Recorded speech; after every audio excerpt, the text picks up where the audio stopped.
Muy buenas noches. En el día de hoy nosotros le venimos a hablar un poco acerca de todo lo que es la historia del pensamiento económico. Nuestro grupo está conformado por Kevin Giovanna Pertú Zárate, Loraine Alvarado Urueta, María José Nieto Mercado, Mayer Licerquea y quien les habla, Edir Mancilla. Yo les hablaré un poco acerca de todo lo que es el mercantilismo. Que hablemos del mercantilismo, que es la doctrina económica conocido como mercantilismo, apareció entre la Edad Media y el periodo del triunfo del laissez-faire, que viene siendo dejar de hacer.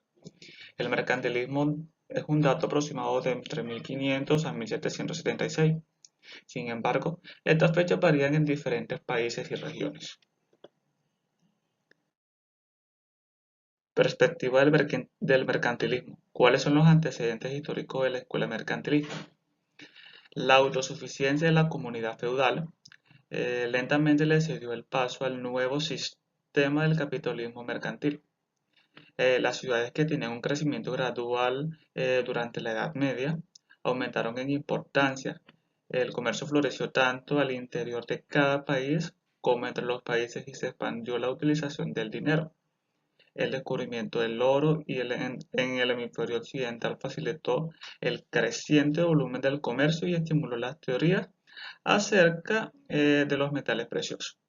Los grandes descubrimientos geográficos basados en parte en el desarrollo de la navegación ampliaron la esfera del comercio. La producción era a una pequeña escala, pero el comerciante mediaba cada vez más entre el productor y el consumidor. Aun cuando a los ojos de la aristocracia de terratenientes seguían siendo comerciantes despreciables, los comerciantes capitalistas se convertían en figuras claves en el mundo de los negocios. ¿Cuáles son los principios fundamentales de la escuela mercantilista? Entre los postulados más importantes de esta escuela se encuentran los siguientes. El oro y la plata son la forma más deseable de riqueza. Los mercantilistas tendían a igualar la riqueza de una nación con la cantidad de lingotes de oro y plata que se poseían. Algunos de los primeros mercantilistas creían que esos metales preciosos eran el único tipo de riqueza al que se podía aspirar.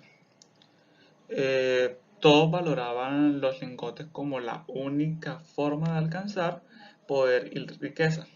Por consiguiente, era necesario un excedente de exportación de un país para generar pagos en moneda dura. Incluso cuando estaban en guerra, las naciones exportaban bienes para el enemigo, siempre y cuando los productos se pudieran pagar en oro. Segundo, nacionalismo. Todos los países no exportaban simultáneamente más de lo que importaban. Por consiguiente, el propio país debía promover las exportaciones y acumular riqueza a costa de sus vecinos. Solo una nación poderosa podía conquistar y conservar colonias, dominar las rutas del comercio, ganar guerras en contra de sus rivales y competir con éxito en el comercio internacional. Tercero, las importaciones libres de impuestos de materia prima que no se producen domésticamente, producción de bienes fabricados y materia prima que se podían producir domésticamente y restricción a las exportaciones de materia prima. Este énfasis en las exportaciones y la renuencia a importar se ha llamado el temor de los bienes. Los intereses del comerciante tenían preeminencia sobre los del consumidor doméstico. Los comerciantes recibían flujos de oro a cambio de sus exportaciones, mientras que las restricciones sobre las importaciones reducían la disponibilidad de bienes para el consumo local. Colonialismo y monopolio del comercio. Los comerciantes capitalistas favorecían la colonización y querían mantener a la colonia eternamente dependientes de la madre patria y subordinadas a ella. Cualquiera de los beneficios que se extendían hacia las colonias debido al crecimiento y el poder militar de la madre patria era un subproducto accidental de la política de explotación. Las actas de navegación de Inglaterra entre 1651 y 1660 son buenos ejemplos de esta política. Oposición a peajes, impuestos internos y otras restricciones sobre el movimiento de bienes. Los teóricos y prácticamente mercantilistas reconocían que los derechos de transporte y los impuestos podían estrangular a la empresa de negocios e incrementar el precio de las exportaciones de un país. Un ejemplo extremo de esto es la situación del río Elba en 1685.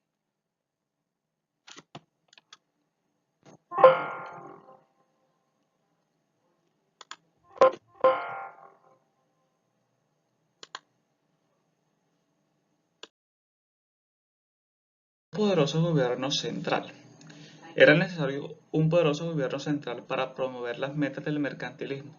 El gobierno les otorgaba privilegios del monopolio a las compañías dedicadas al comercio exterior y restringía el libre ingreso a los negocios en el propio país con el fin de limitar la competencia. La agricultura, la minería y la industria se promovían con subsidios del gobierno y se protegían de las importaciones por medio de aranceles. Además, el gobierno regulaba estrechamente los métodos de producción y la calidad de los bienes, de manera que un país no se generara una mala reputación para los productos en el mercado extranjero, lo que obstaculizaba las importaciones.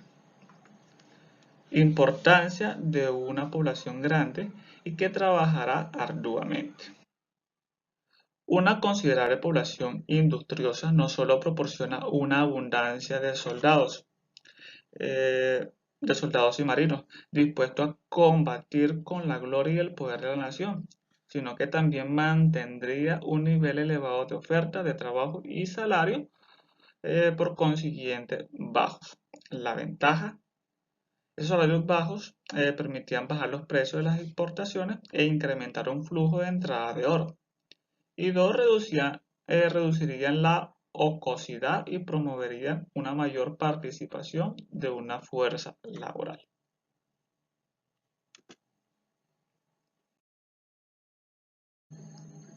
¿A quiénes beneficiaba o trataba de beneficiar la escuela mercantilista?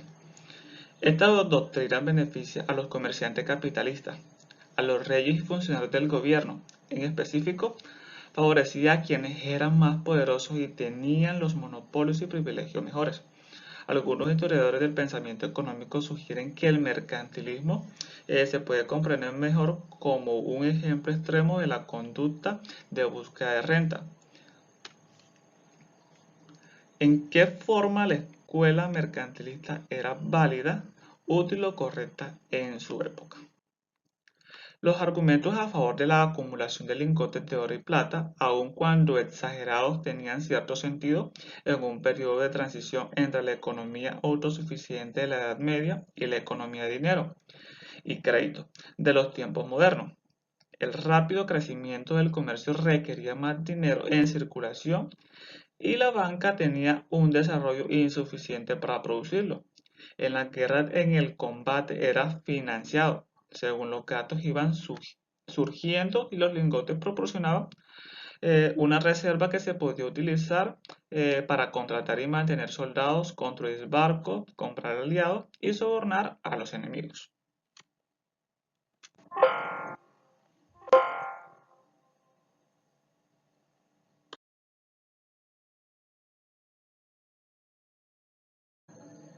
Ahora les hablaré un poco acerca de los historiadores que hicieron parte del mercantilismo, como lo fue Thomas More. Thomas More nació en 1571, falleció en 1641. Fue hijo de un comerciante en textiles inglés. Adquirió su riqueza y su reputación cuando era un comerciante en Italia y en el cercano Oriente. Después de que lo nombraron director de la Compañía de las Indias Orientales, Moon se involucró en una controversia acerca de la política de la compañía de exportar oro y publicó un artículo en su defensa. En 1621, Moon publicó A Discourse of Trade from England unto the F. Indy, en donde argumentaba que siempre y cuando las exportaciones totales excedieran las importaciones totales, el drenado de metálico de un país era cualquier área de comercio no importaba. Gerald Malines. Gerald Malines falleció en 1641. Nació en Amberes, Bélgica, de padres ingleses. Regresó a Inglaterra y se convirtió en mercader en comercio extranjero. Al no tener mucho éxito en su ocupación, cumplió una condena breve en una prisión para deudores. También prestó su servicio como comisionado de comercio inglés en Bélgica, como asesor del gobierno sobre asuntos comerciales, como experto en aleaciones de la Casa de Monedas y comisionado de asuntos de la Casa de Moneda. Ahora vamos con Charles Daynaber. Charles Daynaber nació en 1656, falleció en 1714.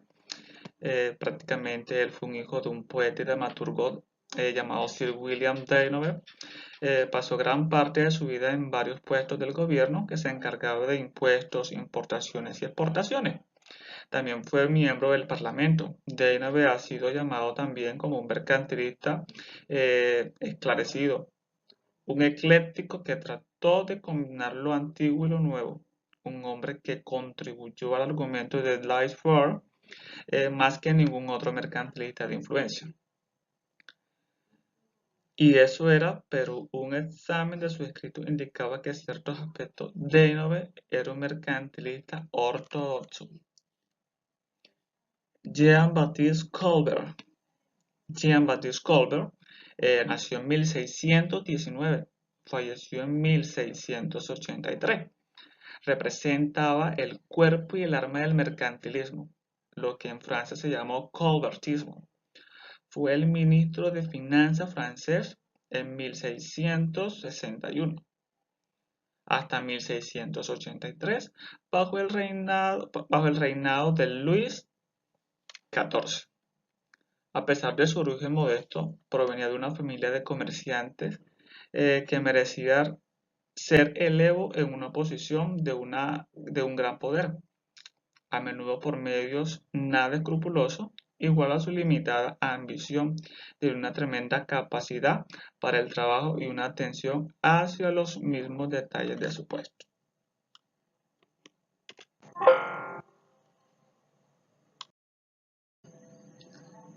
Ahora hablaremos un poco de Sir William Petty. Sir William Petty nació en 1623, falleció en 1687. Fue un mercantilista que ofreció algunas nuevas ideas precursoras de la economía clásica. Antes de llegar a los 16 años, Petty había dominado el latín, el griego, el francés, las matemáticas, la astronomía y la navegación. Hijo de un pobre pañero, llegó a disfrutar grandes riquezas, fama y honor. Es un ejemplo de la movilidad ascendente que lentamente se estaba haciendo posible en la Gran Bretaña en el siglo XVII. Durante su activa vida, Petty fue marino, físico, profesor de anatomía, inventor, supervisor, miembro del Parlamento, promotor de trabajos en hierro y cobre, constructor naval, experimental, autor y estadista y un importante terrateniente. Los puntos de vista mercantilistas de William Petty. Los puntos de vista económicos de Petty se establecieron en varias obras. En El Treatise of the Thesis en Contribution en 1662, Verbum Sapiendi en 1664, The Political Anatomy of Ireland, escrita en 1672 y publicada en 1691, y Political Arithmetic, escrita desde 1672 hasta 1676 y publicada por primera vez en 1690. Petty estaba a favor de un comercio exterior más libre, más que muchos de los mercantilistas, en parte porque creía que eso evitaría el tan difundido contrato quería que los bienes importados causaran impuestos de manera que serían un poco más apreciados que las mismas cosas cultivadas o fabricadas en el país. Si estos impuestos fueran factibles, las importaciones de materia prima deberían abordar un poco a poco, es decir, grabarlas ligeramente. Petty como precursor de la economía clásica. Petty fue un estadista pionero. En el prefacio de Political Arithmetic declaró, en vez de utilizar solo palabras superlativas y comparativas y argumentos intelectuales, yo he seguido en el curso de expresarme en términos de números, pesos o medidas, de utilizar únicamente argumentos que tengan sentidos y de considerar solo tales causas que tengan cimientos visibles en la naturaleza, dejando aquellos que dependen de los mentales opiniones, apetitos y pasiones mutantes de los hombres particulares a las consideraciones de otros. Bueno, ahora mi compañera le seguirá. Les hablaré un poco a continuación. Buenos días, mi nombre es María José Nieto y hoy les vengo a hablar acerca del capítulo 2, la Escuela de los Fisiócratas. Bueno, esto fue un movimiento francés del siglo XVIII que ubicó a la agricultura como la verdadera fuente de riqueza. Es decir, según los fisiócratas, la agricultura era la única actividad productiva capaz de generar un producto neto o excedente, por lo que defendían políticas que promovieran el desarrollo agrario y no un gobierno con intervención mínimo en la economía. Acá tenemos el contexto histórico donde, donde dice que surge en Francia entre 1750 y 1780 bajo el reinado de Luis XV. Reaccionan al mercantilismo y a los impuestos excesivos y busca modernizar la economía a partir de las leyes culturales. Las bases de la fisiocracia. Las ideas eh, de esta corriente del pensamiento económico son dos, entre las cuales están la ley natural y la idea de la exclusividad de la productividad de la tierra. Eh, los fisiócratas creían en una ley natural que rige el funcionamiento económico independientemente de la voluntad del humano. Sin embargo, este orden podría ser estudiado y aprovechado por el hombre para su beneficio. ¿Qué estudiaban los fisiócratas? Ellos estudiaban las fuerzas reales que conducen al desarrollo, es decir, estudiaron una creación del valor físico y concluyeron que el origen de la riqueza era la agricultura. En últimas, la misma naturaleza era el foco de la riqueza.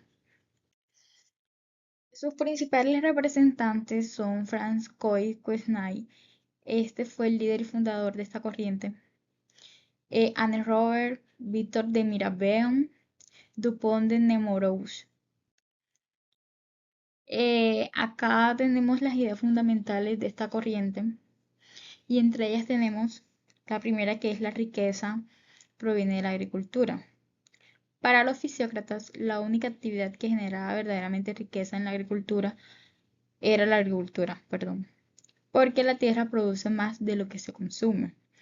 La industria y el comercio solo transforman o distribuyen, pero no crean riqueza nueva. Segundo, orden natural. Creían que la economía debía funcionar siguiendo leyes naturales como algo que fluye por sí mismo. Ellos decían que la intervención del gobierno alteraba ese orden y causaba problemas.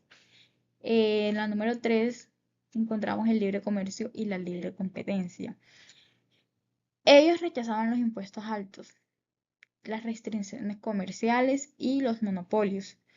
Siempre defendían el libre comercio, especialmente en los productos agrícolas. Entre el número 4 tenemos impuesto único. Proponían que el único impuesto del Estado debía cobrarse a los propietarios de tierra, porque la tierra es la fuente de la riqueza, como ya lo hemos dicho anteriormente.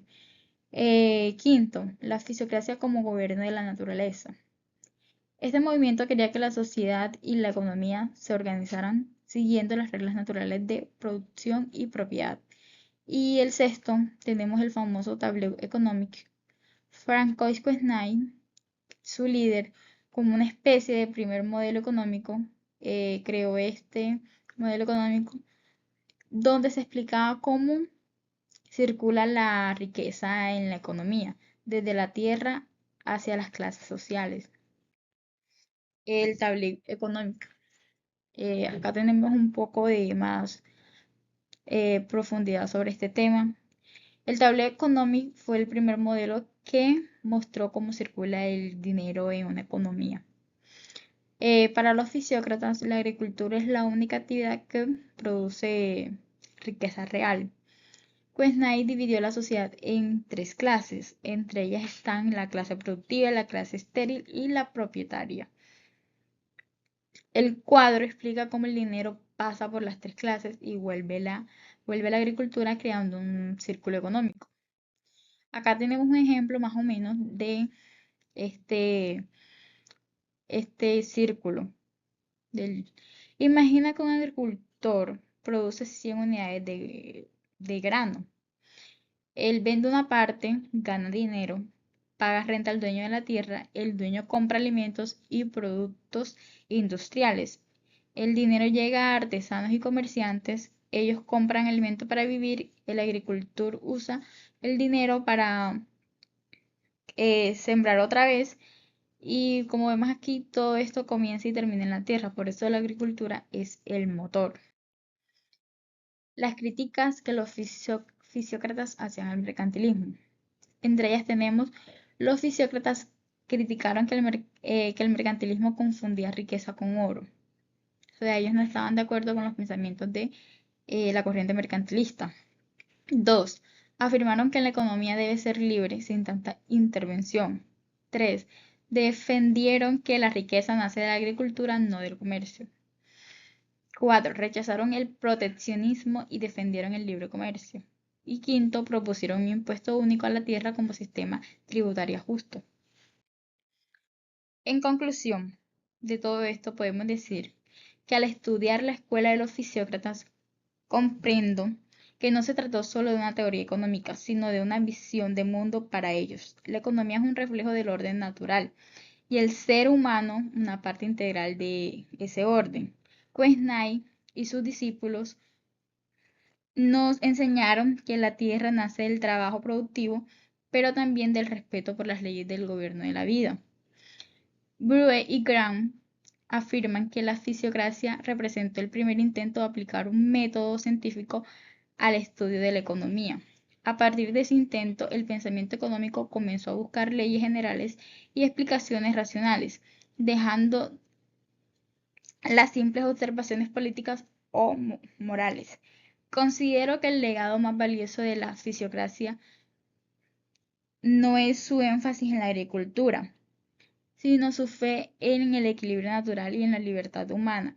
En un mundo actual que enfrenta la explotación de los recursos, las crisis alimentarias y la desigualdad, las ideas fisiocrásicas nos invitan a recordar que la verdadera riqueza no se mide solo en cifras, sino en la armonía entre la naturaleza, el trabajo y la vida. Así, la escuela fisiocrática no solo pertenece al pasado del pensamiento económico, sino también a su futuro. Nos recuerda que toda economía para ser humana debe respetar las leyes de la naturaleza, fomentar la libertad y buscar siempre el bienestar colectivo. Muchas gracias. Hola a todos, mi nombre es Lorena Alvarado y hoy vengo a exponerles sobre los precursores de la escuela clásica, basados en el capítulo 4 de la historia del pensamiento económico. Imaginemos por un momento que estamos en el siglo XVIII, un mundo donde los reyes controlaban el comercio, donde la riqueza se mide por el oro acumulado y donde las personas nacen y mueren en la misma clase social. Pero algo estaba a punto de cambiar. La ciencia empezaba a desafiar esas viejas creencias y un hombre llamado Adam Smith publicaría una obra que transformaría para siempre la forma en la que entendemos la economía. Fue así como nació la escuela clásica, una corriente que rompió con el pasado y sentó las bases de la economía moderna. Podemos decir entonces que la escuela clásica inició en 1776 con la publicación del libro La riqueza de las naciones de Adam Smith y finalizó en 1871, cuando surgieron las teorías neoclásicas de J. Bond, Menger y Wallace. Este movimiento no solo cambió la economía, sino la manera en la que el ser humano veía el mundo. Pasó de creer en la autoridad del Estado a creer en el poder de las leyes naturales y el mercado. Pero ¿de dónde surgieron estas grandes ideas? Todo empezó gracias a dos grandes revoluciones, entre ellas la revolución científica, que fue a finales del siglo XVII, cuando Isaac Newton descubrió las leyes del movimiento y la gravitación universal. Con él, la ciencia demostró que el universo funcionaba bajo las leyes naturales y predecibles, no por la voluntad divina o el azar. Los economistas clásicos se inspiraron en esto. Entonces, si el universo podía autorregularse, ¿por qué no también la economía? Fue así como nació la idea del laissez-faire, que significa dejar hacer, dejar pasar. Y el mercado podía funcionar solo, sin necesidad de la intervención del gobierno.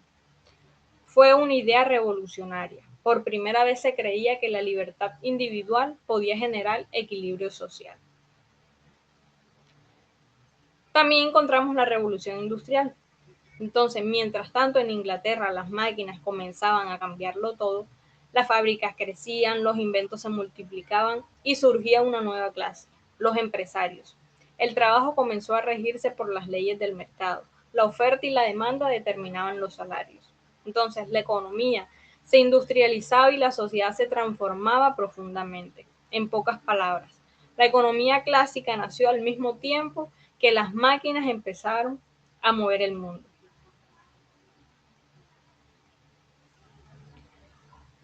Ahora vamos con los principios fundamentales de la escuela clásica. Los pensadores clásicos creían que la libertad económica era la clave del progreso. Por eso su doctrina se conoce también como liberalismo económico. Dentro de ellos tenemos la participación mínima del gobierno. Entonces, el mejor gobierno, decían, es el que menos interviene. El mercado libre debía guiar la producción, los precios y el empleo. El Estado solo debía proteger la propiedad, la defensa nacional y la educación. Segundo, interés propio. Según Adam Smith, no es por la bondad del panadero que tenemos pan, sino por su propio interés. Entonces, cada individuo busca su propio beneficio, pero al hacerlo contribuye al bienestar general. Tercer punto, armonía de intereses. Los clásicos confiaban en que los intereses individuales y los de la sociedad podían armonizarse. En otras palabras, si todos buscan su propio bien, la sociedad prospera. Cuarto, valor de todos los recursos. La riqueza de una nación no dependía solo del comercio o la agricultura, sino del trabajo, la tierra, el capital y el talento empresarial. Quinto, leyes económicas universales. Los clásicos buscaban leyes que explicarían el comportamiento económico, igual que Newton explicó el universo. Entre ellas, la ley de la ventaja comparativa, la ley del rendimiento decreciente, la teoría del valor del trabajo y la ley de los mercados. ¿A quiénes beneficiaba o trataba de beneficiar la escuela clásica? La escuela clásica defendía la libertad, pero también favoreció principalmente a empresarios, comerciantes e industriales, quienes encontraron en ella una justificación para su éxito. Sin embargo, no todos ganaron por igual. Los trabajadores sufrían largas jornadas y bajos salarios. Con el tiempo, el progreso económico permitió mejorar las condiciones laborales y elevar los niveles de vida. En este sentido, la economía clásica también aportó beneficios a la clase trabajadora.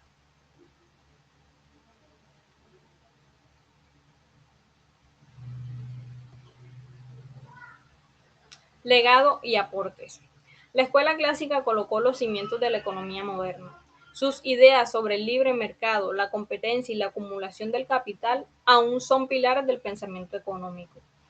Dentro de esos principales aportes que perduran hasta hoy tenemos la ley de rendimiento decreciente, ley de la ventaja comparativa, soberanía del consumidor, la importancia del capital para el crecimiento, el mercado como mecanismo de equilibrio entre individuo y sociedad.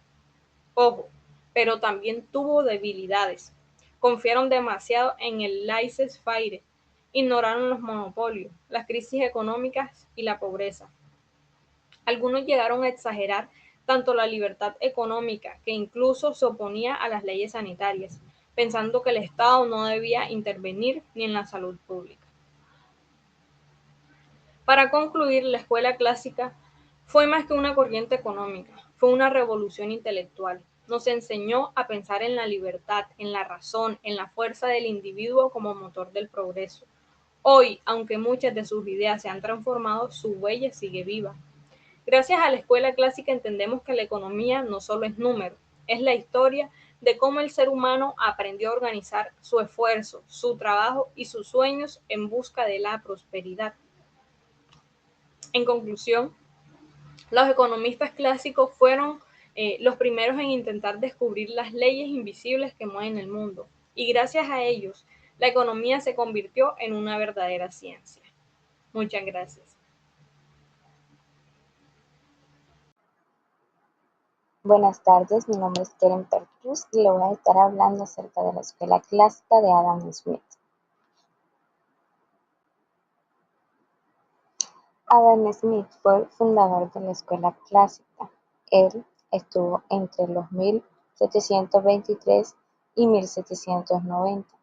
Él fue un economista y fisiólogo escocés, autor del libro de las investigaciones sobre la naturaleza y las causas de las riquezas de las naciones en 1976, el cual hacía énfasis acerca del individuo y las fuerzas económicas, estableciéndolo como uno de los principales pensadores económicos. Esta corriente fue partidaria del liberalismo económico, es decir, de la invención del Estado en la actividad económica como el agente directo. Su función debía reservarse y hacer respetar la propiedad privada, dando aportes muy importantes a la economía.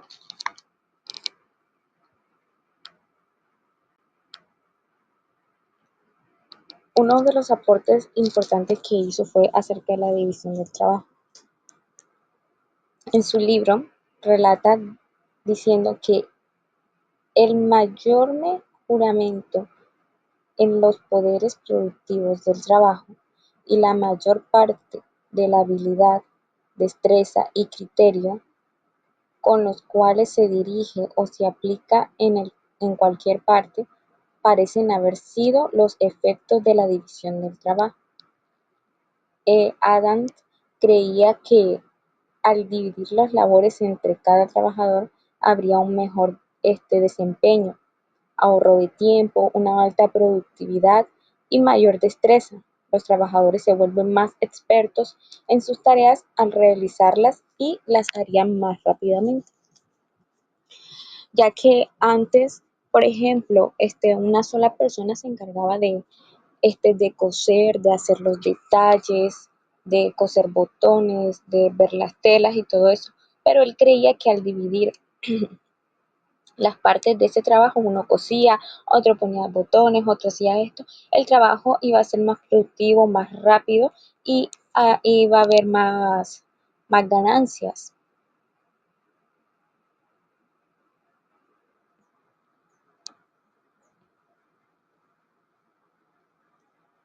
Ahora, la armonía de los intereses y el gobierno limitado.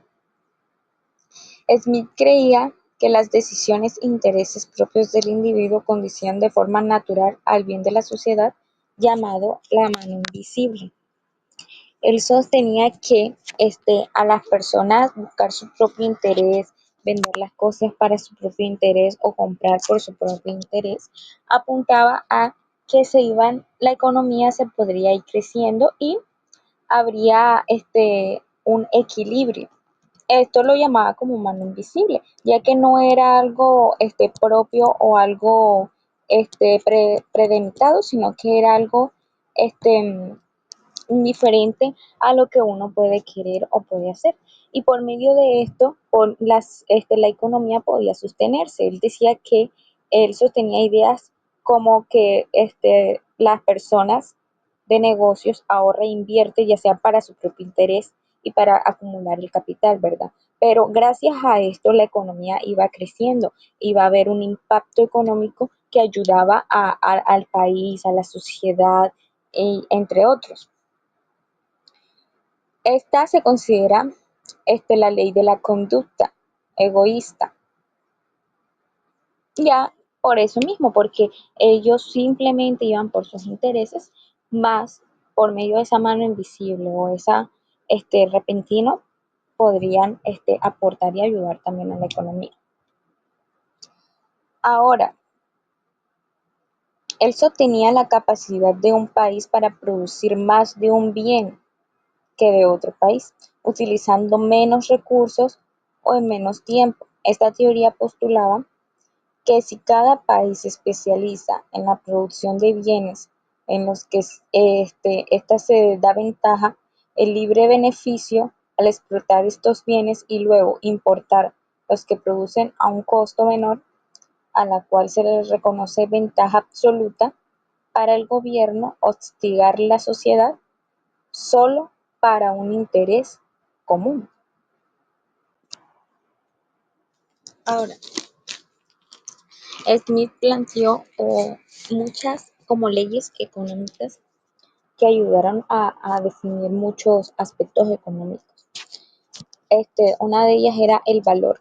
Para Smith el valor podría ser interpretado de dos maneras: valor en el uso y valor en intercambio.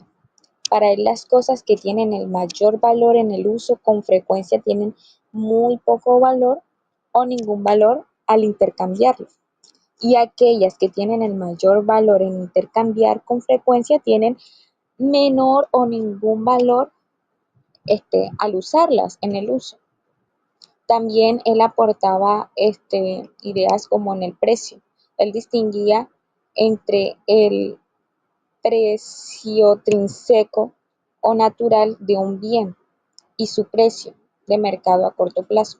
Según Smith, hay índices coordinados o promedios de salarios, rentas, utilidades en cada sociedad o vecindario. Los llamaba índices naturales de cada uno. Ahora, el precio de una mercancía se compone por la suma de salarios, beneficios y rentas. Los salarios, utilidades y rentas, estas leyes tratan de estos conceptos, ya que son fundamentales para el análisis del mercado y la distribución de las riquezas que pueden haber en una economía o en el país. El papel del dinero y la deuda, él explicó cómo el dinero funciona como un medio universal del comercio y analiza el papel de la demanda en la economía, cómo está funcionando ese dinero, qué papel tiene, si la demanda, la deuda en el comercio en un país ayudan o qué papel está utilizando, si está incrementando, está ayudando, está aportando a la economía del país. El desarrollo económico. La división del trabajo es un factor clave en el crecimiento económico, ya que al especializarse los trabajadores se vuelven más productivos. Él aportaba mucho el desarrollo económico en el aspecto de la división del trabajo, como ya lo habíamos visto anteriormente, como una de sus leyes económicas, porque él pensaba, como lo dije anteriormente, que entre más había división del trabajo, entre más se dividieran, habría más productividad entre los empleadores, entre los trabajadores, y el crecimiento económico iba a ser mucho más grande y iba a ser mucho más factible y mejor. También hablaba acerca del mercado, la oferta y la demanda ya que el mercado se autorregula a través de la ley de la oferta y la demanda, donde los individuos actúan en beneficio propio, lo que conduce al beneficio general de la sociedad, como lo decíamos anteriormente, en el hecho de como la mano invisible. Muchísimas gracias.